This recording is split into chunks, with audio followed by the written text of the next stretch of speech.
So this is a vintage Coach mini photo album. I'm not exactly sure if they gave it a style name and a style number because I couldn't find it in any of the old catalogs. But as you can see, it is a little photo album, and it does have the Coach cartouche stamped here on the back. And it also has a little Turnlock opening here, and it looks like it's nickel hardware. And then when we open it up, it's got these little photo slots here, and it's got these photo slots as well on the sides, so you could put quite a few photos inside. And this is a pretty small photo album, so I think it was intended to be carried around in a handbag.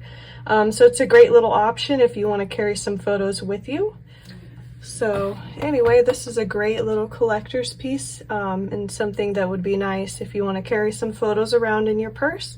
And it is available now in our online store, so if you wanted to check it out further, the link will be below in the description box. But thanks for watching, take care, and we'll see you in the next video.